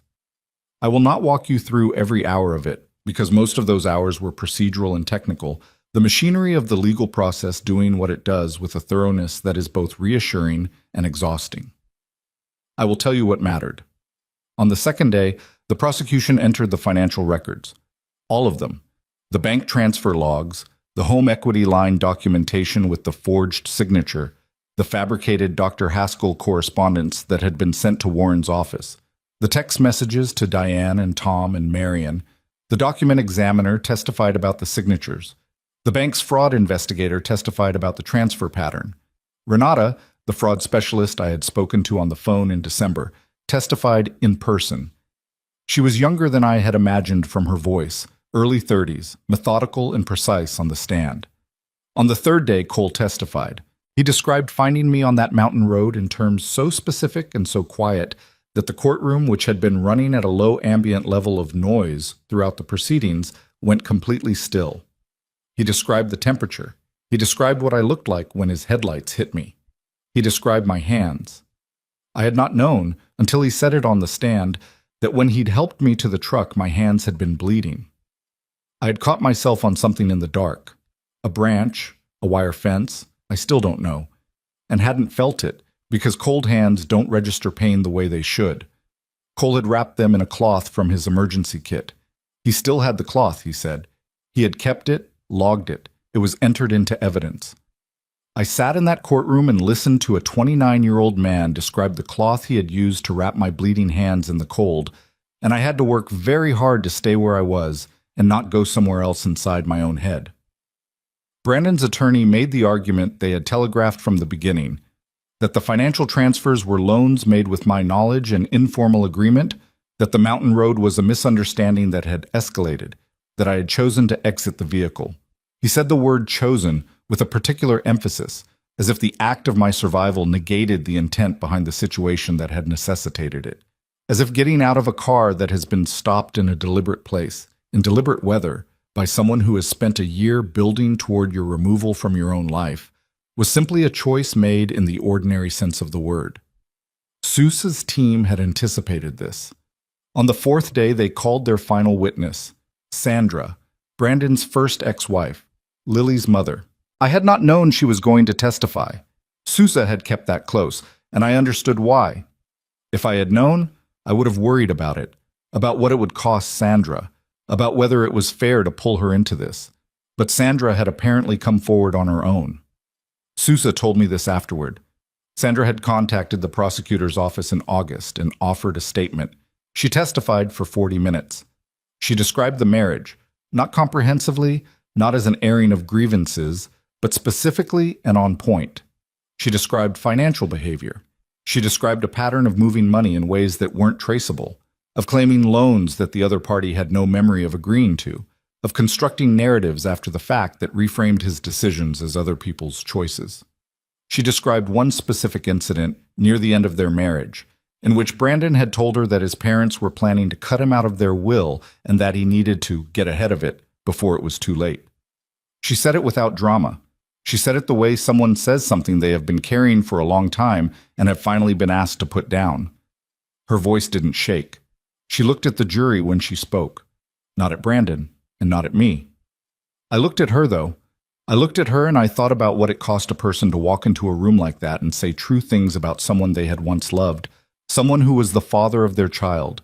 And I thought about Lily, who talked about me after visits, who had Gerald's eyes, who would grow up inside whatever shape this story finally took. Brandon looked at the table while Sandra testified. He did not look up once. The jury deliberated for 9 hours across 2 days. I know this because I tracked it the way you track something you cannot influence but cannot stop watching, compulsively, uselessly, checking my phone every 20 minutes for the call from Warren that would tell me it was done. It came on a Thursday afternoon in mid-October while I was in my garden. I had started working in the garden that fall in a serious way for the first time since Gerald died. Not because I had become a different person, but because I had discovered somewhere in the long, strange year behind me that putting my hands in the ground and growing things was the one activity that reliably returned me to myself. My neighbor Ruth, who had been one of the people Brandon had contacted, who had since appeared at my door with a casserole and a long apology that I had received as gracefully as I could manage, had given me 3 rose cuttings in September. I was getting them established before the first hard frost. My phone rang, and I picked it up with dirty gloves still on my hands. "Guilty," Warren said. "All counts." I sat down on the garden bench. My gloves left prints on the wood. "All of them?" My voice came out smaller than I intended. "All of them, Evelyn. Wire fraud, financial exploitation, forgery, 4 counts, identity theft, and reckless endangerment. The jury came back on every single charge." I looked at the garden. The roses, still new and uncertain in their soil. The late October light on everything. The sky, the particular deep blue that comes just before the cold finally wins. "Thank you, Warren," I said. "Don't thank me. This was you. Every piece of documentation, every decision you made from the night Cole found you, this was your work." I didn't argue with him. I let him have the generosity of the statement, and I sat in my garden, and I let it be finished. What? Sentencing was in December. Brandon received 4 years, with the possibility of early release at 2 if he met the program conditions. The financial restitution order required him to repay what had been taken, the full amount, not just what the bank had already recovered. Warren said enforcing restitution orders was its own long process, and I should not expect a check to arrive. I told him I understood, and I meant it. The money mattered less by then than the record. The permanent, legal, unchallengeable record of what had been done and who had done it. I was not in the courtroom for sentencing. I had chosen not to be, and I want to explain that choice because I think it mattered.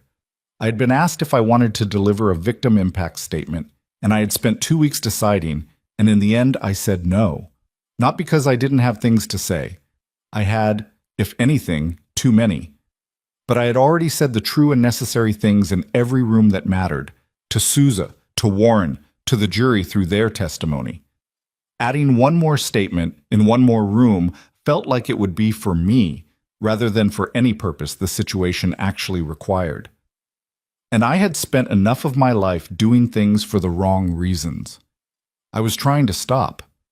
What I did on the morning of Brandon's sentencing was drive to Sandra's house. She had texted me in October, the day after the verdict, a single brief message. "I hope this gives you some peace." I had replied that it did, and I had meant to say more, and I hadn't, because some things require a conversation and not a text. So I drove to her house, which was 40 minutes from mine, a small yellow house on a street with old trees, and I knocked on the door. Lily opened it. She was in the middle of something. Her hair was pulled back unevenly. She had what looked like paint on one hand, and she was wearing mismatched socks, which was entirely consistent with the girl I knew. She looked up at me, and her face did the thing that children's faces do when they see someone unexpected but welcome. That rapid, uncalculated brightening. "Grandma Evelyn." Not Grandma. Grandma Evelyn. She had always made that distinction, precise and particular, as if she wanted me to know exactly which grandmother she meant. "Can I come in?" I asked. She stepped back and held the door wide. Sandra came in from the kitchen, and we sat at her table, the 3 of us, and had coffee. Real coffee for Sandra and me, hot chocolate for Lily, who sat with us rather than going back to whatever she'd been doing, which I noted and filed in the category of things that matter without requiring comment. We talked for 2 hours. Not about the trial, not about Brandon, about Lily's school, about a project Sandra was doing at her job, about the roses I was attempting and my lack of confidence in my ability to keep them alive through winter. "You kept yourself alive through a blizzard," Sandra said. "I think you can manage roses." I laughed at that. A real laugh, the kind that takes you by surprise. Lily looked up from her hot chocolate with an expression of satisfaction, as if she had been waiting for exactly that sound. When I left, Lily walked me to my car. She had put on shoes, though not a coat, because she was 9 and 9-year-olds have a particular conviction that the rules of temperature don't fully apply to them. "Are you okay?" she asked. It was such a direct question, the way children's questions are direct, without the hedging that adults learn. Getting better, I said. Are you okay? She thought about it with the seriousness she brought to things. I think so. Mom says things are going to be different now. She says that's not always bad. Your mom is right, I said. Lily nodded, as if that confirmed something she'd already suspected. Then she hugged me. Fast, tight, the way children hug when they mean it and don't want to make a production of it, and went back inside. I sat in the car for a moment before starting it. Not because I was struggling, just because I wanted to hold it for a second, that moment. The yellow house, the old trees, the girl with paint on her hand, and Gerald's eyes, who was going to grow up into whatever she was going to grow up into, and who had, at some point in her 9 years, decided that I was a person worth walking outside without a coat for. I started the car and drove home. But I want to talk to you now. Not as Evelyn, not in the voice of the story. I want to talk to you directly, the way I wish someone had talked to me 20 years ago, when the patterns that led to that mountain road were still forming, when there was still time to interrupt them. Because if you have listened to this story all the way to the end, I think you already know that it is not really about Brandon. Brandon is a symptom. The disease is something older and quieter and much more common, and it lives in the space between loving someone and losing yourself in that love. I love my son. I want to be clear about that, because I don't think the love was the mistake. The love was real. The mistake was in believing that real love required me to absorb everything he did to me without naming it, without protecting myself, without holding a line. The mistake was in treating my own needs, my financial security, my dignity, my right to make decisions about my own life and estate without interference, as things that were somehow less important than keeping a peace that was never real anyway. Here's what I know now that I did not know then. Love does not cancel out harm. A person can love you and harm you simultaneously, and the love does not make the harm less real. When someone consistently takes from you, your money, your autonomy, your sense of reality, the fact that you love them does not obligate you to keep offering more. That is not love sustaining itself. That is love being used as a mechanism. And there is a difference, even when it is painful to see it. Protecting yourself is not a betrayal. I spent years feeling that if I put limits on what Brandon could ask of me, I was failing him as a mother. I now understand that the opposite was true. Every time I absorbed something I should have named, every time I made an excuse when I should have drawn a line, I was not protecting him. I was protecting a version of myself that I could keep comfortable. I was avoiding the confrontation that might have, years earlier, forced us both toward a different story. Protection is not softness. Sometimes protection is the hardest possible thing. Your resources, what you have built, what you have earned, what you have saved across a lifetime of careful and sometimes difficult choices, belong to you. Not to the people who expect to inherit them. Not to the people who feel entitled to them because of blood or history or the mere fact of their need. You have the right to decide what happens to what you have built. You have the right to change those decisions if the circumstances change. You have the right to protect what is yours from people who would take it by force or by fraud or by the slow, patient erosion of your confidence in your own mind. If someone is telling you that you are confused, that you are forgetting things, that your judgment can no longer be trusted, and they are the only source of that assessment, and they stand to benefit from your believing it, please hear me when I say that is not care. That is control wearing the costume of care. Seek a second opinion. And a third, trust the people who have nothing to gain from your dependence. I know some of you listening to this are older women living alone, the way I was living alone. I know some of you have adult children who are struggling, who come to you with needs that feel urgent and real and that pull on everything you feel as a parent. I'm not telling you to close your door. I'm telling you to keep your eyes open while it is open. Know what you have. Know where it is. Know who has access. Have an attorney you trust, documents that are current, and at least one person in your life, a Diane, a Tom, a Cole, who will answer the phone when you call from a borrowed number in a hospital room. Because here is the thing no one tells you about being strong. It is not the same as being invulnerable. I walked a mile in that blizzard. I signed the documents and sat through the trial and did not break. And I also cried in a clinic in the mountains while a nurse named Pamela, wrapped me in foil, and checked my temperature. Both of those things are true at the same time. Strength is not the absence of need. It is what you do with need when it arrives. The following spring, Warren finalized the charitable structure I had been working on since January. The Mercer Educational Foundation, Gerald's name, my design, established its first round of scholarships in May. 6 recipients. 6 young people from the county where I had spent 31 years as a principal, chosen by a committee that included 2 of my former teachers, a community leader Diane had recommended, and at my specific request, Ruth from next door, who had once accepted Brandon's story about me without question, and who I had decided deserved the chance to do better, and who had been doing better, consistently, ever since. The scholarship ceremony was held at the high school where I had served the longest, in the gymnasium that still had the same slightly uneven floor it had when I arrived there in 1991, and which the district had been promising to fix for 30 years. Folding chairs, a podium with a microphone that fed back twice, the kind of event that is imperfect in every logistical detail and exactly right in every other way. I sat in the front row next to Diane and watched 6 young people walk across that floor to accept something that would change what was possible for them. They were nervous, the way young people are nervous when they are being seen. They shook hands with the committee members and held their certificates and squinted into the gymnasium lights. And a few of them looked genuinely stunned, the way people look when something good happens that they hadn't fully let themselves expect. I had written each of them a letter, personal, not form letters. I had sat at my kitchen table for 3 evenings and written 6 separate letters to 6 people I had only read about in application files because I wanted them to know that the person behind the scholarship was a real person who had read their words and been moved by them. I don't know if those letters meant anything. I hope they did. But I wrote them for the writing of them as much as for the receiving, because I had learned in the year behind me that the acts that anchor you to the person you want to be are worth doing regardless of whether anyone sees them. Tom came to the ceremony. He sat beside Diane with his hands on his knees and looked at those 6 young people with an expression I recognized as Gerald's, that particular quiet pride that didn't need to announce itself. He would have loved this, Tom said, when it was over. We were standing in the parking lot, the May evening going gold around us. He paid for it, I said. In a way. Tom smiled at that.